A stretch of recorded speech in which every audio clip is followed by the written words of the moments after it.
Les conditions du décès du professeur Mendoza illustrent à souhait la vanité des choses. Le cynisme et l'ingratitude du régime de M. Biya ainsi que la vacuité du repli tribal à partir duquel le pouvoir tient en otage notre peuple. Puisse le professeur Mendoza reposer en paix. Dixit Maurice Kamto. Suit, à cette sortie de M. Kamto, le pasteur Kennedy Ejatsha exprime son indignation. Suivons. Salut peuple camerounais, salut à tous les résistants camerounais. C'est extrêmement horrible ce que je suis en train de lire de ce tweet de Kamto Maurice. Je croyais vraiment qu'avec Kamto Maurice, on avait déjà atteint le bas-fond du ridicule. Mais comment est-ce que Kamto Maurice peut dire que c'est à cause de la vacuité du tribalisme de M. Biya que Mendoza est mort? Donc soyons un peu juste là-dessus. Comment est-ce que Kamto Maurice peut dire que c'est à cause de la vacuité du tribalisme de M. Biya que Mendoza est mort? Donc vous avez vu, je vous ai toujours dit ceci, que Kamto Maurice est de ceux-là qui veulent vraiment créer un clash des tribus au Cameroun. Comment vous allez voir le tribalisme dans la mort de Mendoza? Kamto Maurice vient dire que c'est à cause du tribalisme que Mendoza est mort. Et vous croyez que ce monsieur-là est normal? Vous croyez vraiment qu'il est normal? Mais qu'il arrête avec ses larmes de crocodile. Hein?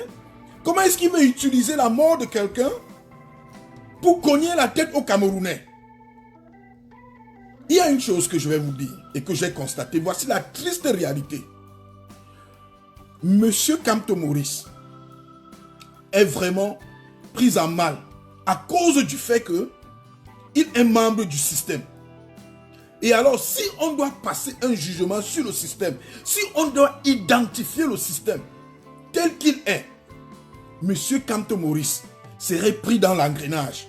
Et alors, pour distraire les Camerounais, il prend le combat de là où cela doit être pour l'amener dans un autre terrain où il va se cacher derrière une tribu. Écoutez bien ce que je suis en train de dire. Kamto Maurice, sachant très bien que si on doit faire le procès du système tel qu'il est, identifier le système responsable de la déliquescence des Camerounais, il est impossible que ce système soit véritablement identifié sans que lui-même, Kamto Maurice, ne soit impliqué. Et alors, pour distraire les Camerounais, il faut créer la notion du tribalisme pour que nous nous focalisions sur le tribalisme et soyons incapables par ce fait d'identifier le véritable adversaire du peuple camerounais. Donc, selon Kamto Maurice, il va falloir en mettre la responsabilité de tous les maux du Cameroun sur une tribu. Parce que quand on parle du tribalisme, ça veut dire qu'il y a une tribu qui est en train de dominer les autres tribus. Mais pourtant, ce n'est pas le cas au Cameroun. Ce n'est pas le cas. C'est un système dirigé par M. Paul Biya, que les Kamto Maurice ont servi, que les Mendoza ont servi. Oui, Kamto Maurice a servi le système là. Kamto Maurice, c'est que si on dit que c'est un système qui est responsable des problèmes des Camerounais, cela voudrait dire que tous les membres, tous ceux qui ont servi ce système, seront vomis. Mais, pour embrouiller les Camerounais, il amène la notion du tribalisme qu'il injecte dans la politique. Parce que, naturellement, si vous acceptez la notion, si vous acceptez la notion que c'est une tribu qui est responsable des maux du Cameroun, cela voudrait dire que tous les autres Camerounais qui ne sont pas de cette tribu ne peuvent en aucun cas être tenus pour responsables.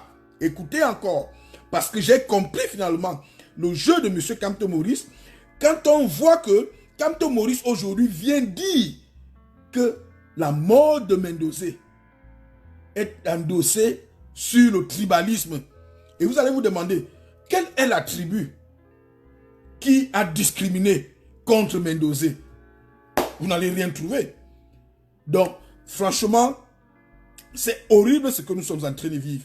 Moi, je ne peux pas rester vraiment, je ne peux pas me taire face à ce genre de dérive qui a pour objectif de distraire les Camerounais.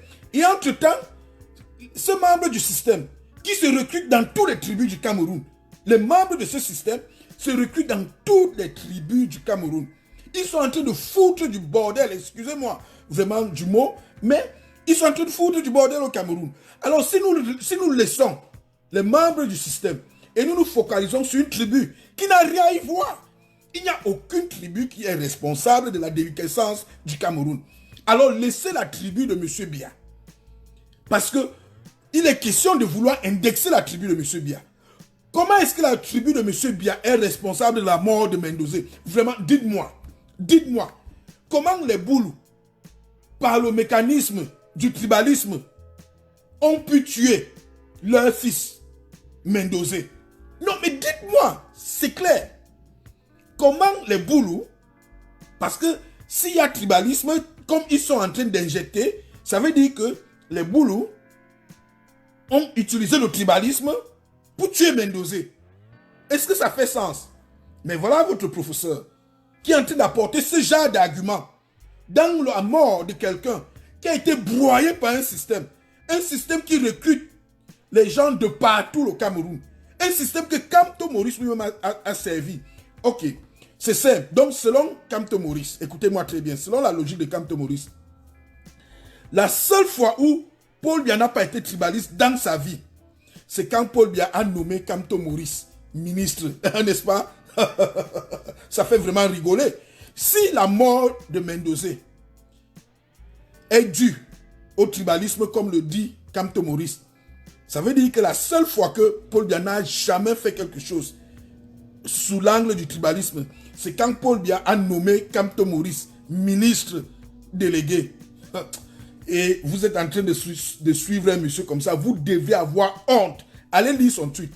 Parce que quand je parle, vous pouvez croire que je suis en train d'inventer les choses. Allez lire le tweet de Kamto où il dit que c'est à cause du tribalisme que Mendozé est mort. Nous y reviendrons. Mesdames et messieurs, si on parle du tribalisme étatique, vous savez désormais à qui vous adresser. Faire la politique basée sur le repli identitaire, c'est dérouter le peuple que l'on croit sauver. Qui est donc Monsieur Maurice Kamto? Qui est vraiment cet homme? Il dit, je cite, « Le pouvoir tient en otage notre peuple ». De quel peuple parle-t-il? On se souvient qu'en 2018, après son fiasco au présidentiel, ce même politicien demandait s'il fallait faire un concours pour être boulou devant la Cour constitutionnelle. Ce monsieur ne s'arrête pas, hein? À vos plumes, je suis Jacqueline pour Épervier Universel.